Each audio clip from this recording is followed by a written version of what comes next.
पुणी सेई अक्टोबर मासर बात्या बंगोपसागर रे सृष्टि लघुचाप 27 रे नेब बात्यार रूप सुसु गर्जन करी माड़ी आसुची बात्या मोन्था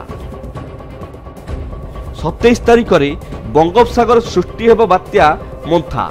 बात्या सृष्टि हेले यार ना रखा जीवो मोन्था। थाईलैंड रो सुपारिश रे बात्यार ना रखा जाइछि मोन्था।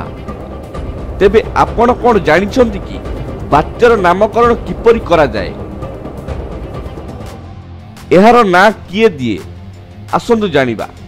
बात्या गुडी को विश्व पाणीपाग संस्था पक्षरु नामकरण करा जाए। ट्रॉपिकल साइक्लोन पई 13टी देश नामकरण करंती। प्रति देश बात्यार नामकरण पई एक ना तालिका प्रदान करंती। एही ना तालिकारु विश्व पाणीपाग संस्था व्यवहार करिथाए।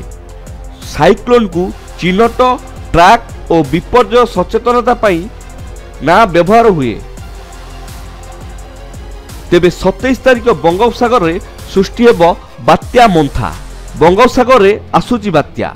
27 तारिख सकाळे सृष्टि होई पारे बात्या। सृष्ट लघुचाप क्षेत्र बात्यार रूप नेबा संभावना। दक्षिण पूर्व बंगोपसागर सृष्टि हेला लघुचाप क्षेत्र। यह धीरे धीरे पश्चिम उत्तर पश्चिम दिग को गति करुची।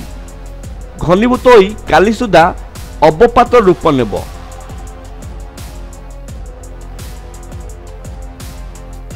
छब्बीस सुधा गभीर अवपात रूप नेबा संभावना एवं 27 तारिख सकाळे बात्यार रूप नहीं पारे।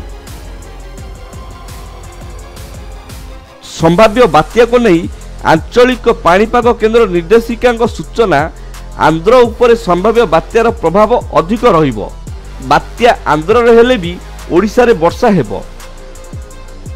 27 रु 29 तारिख जाए राज्य रे प्रबल वर्षा आकलन।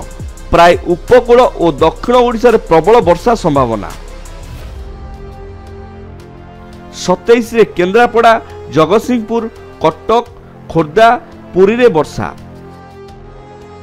नयागढ़ गंजाम गजपति रायगड़ा कोरापुट मालकानगिरी 28 रे कटक केन्द्रापड़ा जगतसिंहपुर खोर्धा पुरी गंजाम रे प्रबल वर्षा।